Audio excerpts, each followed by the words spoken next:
Well, folks, this is Joaquin, and he's moving right along through my program. And I think I mentioned I'm getting him ready for a ranch horse and a wife horse. And this is so typical. This horse is like a lot of the horses that run the ranches I was on, and I got a feeling it's like a lot of backyard horses. Is that he was rode mechanically, and he's got a good work ethic, and I know he's been roped off of and tied down cattle and all that stuff. But where I'm at is that I need to put a little better handle on this horse, and I want to try to get the weight on the hindquarter. So I'm going to show you the reason why I want to do this.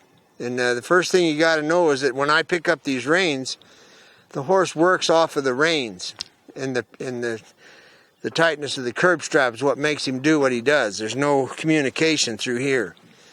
And what I'll do is I'll get it going with my snaffle, because I can have a new set of pressure, and I can have a direct link to the corner of his mouth to help him straighten his body out. So I'll show you what I mean by backing up.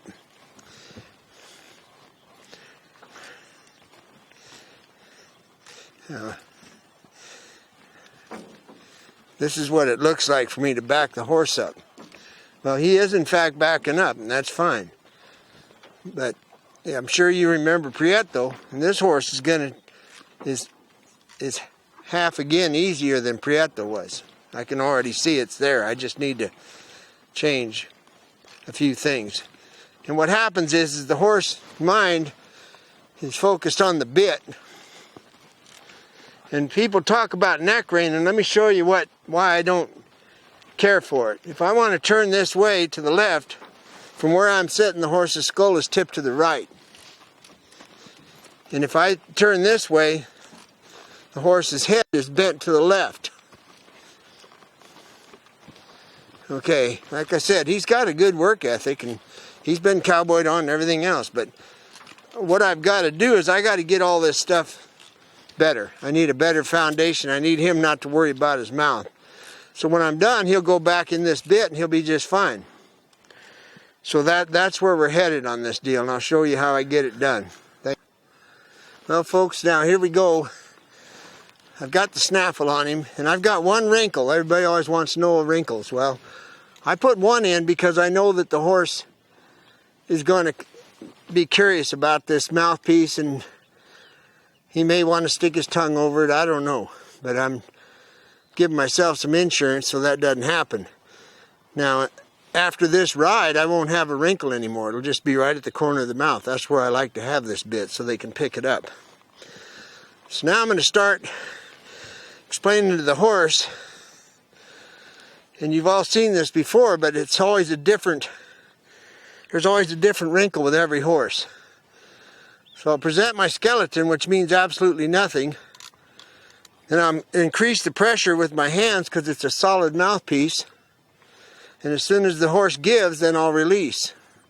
I'm just increasing the pressure. Now I'm going to hold. My legs are off. I'm sitting as high as I can. And all I have is constant pressure on the horse. I'll increase the pressure. All he has to do is connect my hand to his feet. He's working out his options, thinking about it. What's it going to take? And that's it. Now, he's been holding his breath the whole time I did this. And this is actually reality of how you transition a horse to the hindquarter and how to ride off your body. This is the perfect horse. So now, he's already checked in, and I'm going to set my hands low, and I'm going to increase the pressure, and then I want him to understand that he needs to walk backwards. Now, I think I've told you before, it usually takes less than 10 trips walking backwards for a horse to figure this out. This isn't a 2-year-old colt. This is an 8-year-old gelding that's been rode. Now, I can move right on, and he understands that pressure means back up. It's just coming from a different place. Now, I'll keep my hands low for now, and I'm waiting on an intentional step. That's pushing into the bit. That's acceptable. Now the good news is he's not dragging his feet. So I've got 3-4 different dots here I need to connect. Now I'm going to sit up as high as I can. I'm going to ask my horse to walk forward. Then I'll sit down and stop. Now we're backing up again, and I've got to be there now so that the horse can walk backwards on a loose rein. My legs are keeping the horse straight. The hind quarter moved over, and I'm straightening the horse out. Now I'm going to tell the horse, that's it. That's all there is to it. If you would, just kind of focus on that and we'll be all right. Now, we're about to leave. I'm not asking for collection going forward. That'll come later. Stop. Place my skeleton. Ask. I feel the horse moving. Its left hind over. My left leg goes back. Horse straightens out. Asking. Asking. Good. Now there's no doubt in the horse's mind what I'm asking. So now, like most horses, there's going to come this time on one of these trips where he's going to say no. And that's to be expected. And when he says no, I won't get anything bothering me. I'll just say, well, as a matter of fact, it's yes. So now I pick up the reins again so I can go on with this conversation. And I'll sit, ask him to stop, and now you can see the angle of his skull tells you where his mind is. He's working on that cricket and that mouthpiece. Still listing to the left.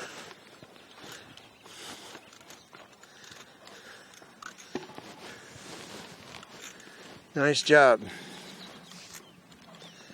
Now I'm going to work with this until it's off my seat. And the horse will walk backwards on a loose rein. Once I've got that going on, then that opens up the conversation for the lateral work.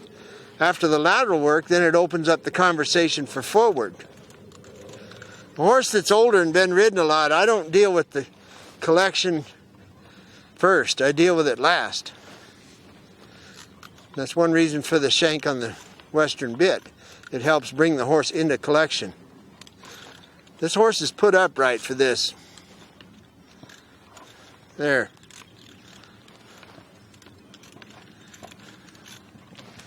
Okay, there's the backup. Now I want to show you the turnaround, and I'll just kind of do an S coming towards you. And this allows me to keep that nose the direction I want it to go. So I put the nose to the left and I don't let it go to the right. Now I put my left leg on and put the nose to the right and don't let it go to the left. He wants to put his head to the left, but I'm not going to allow it. So now I'm going to change right leg, left hand, nose. He automatically wants to throw his nose to the outside because that's the way he was ridden. Nose, right leg on. This is just a figure 8 exercise. And left leg, looking, left leg, right hand.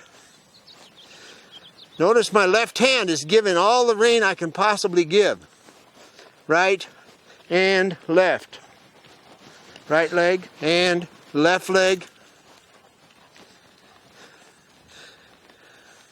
Now when I walk towards you and I want to turn right, I can bump the nose and then put my leg on, and I don't have the head going to the outside. Tighten up the circle and I can get more accurate. Now he's already more accurate. He's also flat. In other words, he's not shifting his weight to the hindquarter. That's going to come later. He's a flat horse and he works flat. Well, he needs to be on the hindquarter, so that'll be coming. Now to the left, right hand is neutral. Left hand is bumping the nose and giving it back. If you don't give it back, you're never going to teach the horse anything. Left. Now I'm high as I can get in my saddle, making the circle smaller. Right rein is neutral.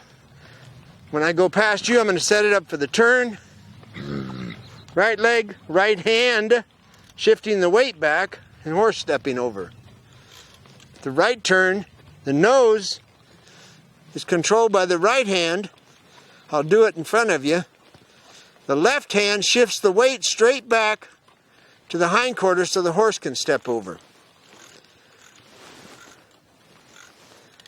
You do not do it this way. This isn't a hackamore horse. This is all done in a straight line. When you shift the weight to the hindquarter, the nose will, let me put him straight. If I want to turn left on the hindquarter, the nose is going to look like that. That's all I need. The right hand can't pull harder than the left hand already bumped. So watch, my right hand, while the feet are moving, my right hand shifts straight back and it shifts the weight back on the horse. That's what puts him on the hindquarter. So all you got to do is practice that, and pretty soon you'll have your horse turning around the way it's supposed to. And I'll mention it again, my partner in Baja, I asked him a long time ago, I said, what makes the perfect ranch horse? And he said, it's a horse that you can rope off at any time. And what that means to a vaquero is that he's always ready to be on the hindquarter to take the hit. Because the things get a little western down there. Them guys are pure D vaqueros.